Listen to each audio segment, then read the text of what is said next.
J'ai beaucoup aimé l'échange entre nos autorités et la partie civile. C'était très bien. C'est là que je trouve qu'on a vraiment besoin de ce genre d'événements pour pouvoir nous faire entendre en tant que jeunesse et de savoir ce que les autorités attendent de nous et également nous, que les autorités savent ce que nous, on a besoin. Donc c'était très important et on veut encore plus de ces genres d'événements. On a eu des réponses assez sincères autant du parti congolais que du parti européen. Du coup, en général, peut-être on n'a pas eu ce qu'on était venu chercher, mais on a eu quand même quelque chose et c'est ça le plus important. Le plus important, c'est l'échange, mais ce qui craint, c'est le retour. Est-ce qu'ils vont réaliser ?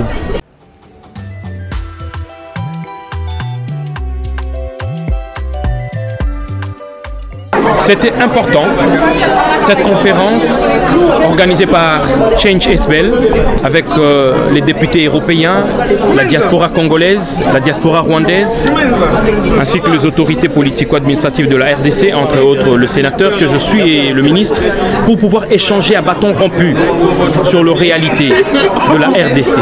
Est-ce un champ de bataille ou une terre d'espoir? Moi je pense, et je l'ai même dit, la RDC est un géant qui a été mis à genoux, par terre, dans un état de coma. Et maintenant, la RDC est en train de se relever. Les uns les autres, les différentes opinions. Ici, il n'y a pas majorité, il n'y a pas opposition.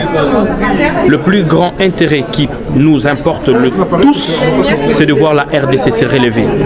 Et nous avons adressé un message à la communauté internationale de faire en sorte qu'ils arrêtent avec leur silence complice, puisque les minéraux extraits en RDC sont le facteur de l'aggravation de la crise sécuritaire qui prévaut dans mon pays. Et tous étions unanimes, même le Rwandais qui était dans la salle, ont dit tout haut que le problème de la sécurité dans la République démocratique du Congo s'appelle Paul Kagame. Voilà pourquoi nous sommes en train de dire ce que nous pensons et les pistes de solutions sont telles que nous devons travailler ensemble. Je vous remercie. Het was een zeer interessant evenement vandaag.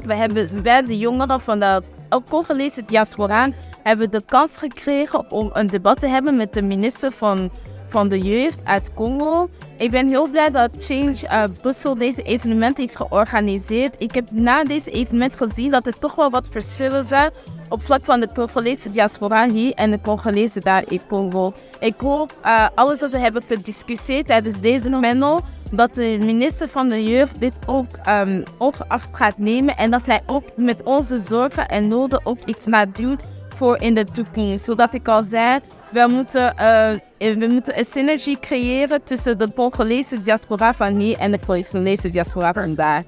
Tot ziens, dank u wel. Je viens d'assister à un colloque intéressant où des acteurs de la société civile, tant de la diaspora que notamment des gens venus de Goma, du Nord Kivu, ont interpellé aussi les autorités congolaises sur qu'est-ce qui se passe et ont interpellé l'Union européenne sur quelle est la politique de l'Union européenne vis-à-vis de cette guerre qui sévit et pourquoi est-ce que l'Union européenne, par exemple, n'arrête pas la coopération militaire avec des pays qui soutiennent, par exemple, la déstabilisation.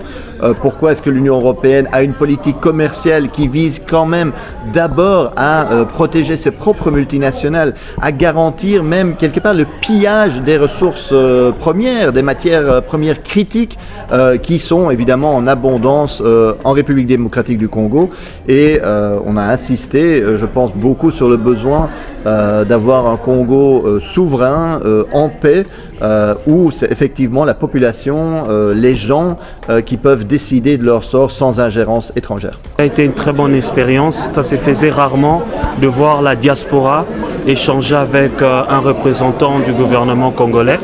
On a vu le ministre de la Jeunesse, Yves Boukoulou, qui était ici, qui a pu échanger sur les réalités, sur la situation qui se passe au Congo, notamment la situation sécuritaire et aussi sur le droit des femmes.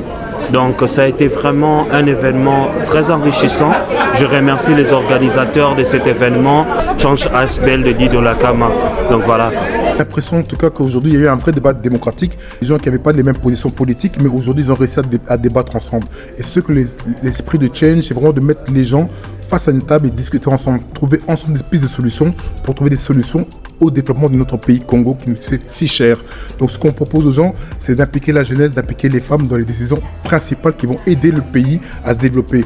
Cherchons des partenaires, mais des réels partenaires. Ne soyons plus naïfs, mais soyons conscients de tout ce qui se passe dans nos pays. Et voilà. Les choses se font, il y a des actions qui se font, on pousse les gens à devenir acteurs du changement. C'est le premier événement qu'on fait au Parlement européen, mais ce n'est pas le dernier. Donc contactez-nous parce qu'on aura besoin de tout le monde, parce qu'on veut représenter le maximum de la diaspora. Et puis nous remercions bien sûr aux parlementaires européens qui nous ont invités ici à prendre le Parlement européen, même si on était assez strict et assez dur par rapport aux critiques qu'on peut leur faire à eux. Un remerciement aux ministres et aux sénateurs qui sont dépassés du Congo. Un remerciement très fort justement aux invités qu'on a eu de Goma, que ce soit les femmes ou que ce soit la jeunesse, notamment la Lucha. Et un grand remerciement à tous les panélistes de France et de Belgique. Un remerciement public parce que sans le public, on ne sait rien faire.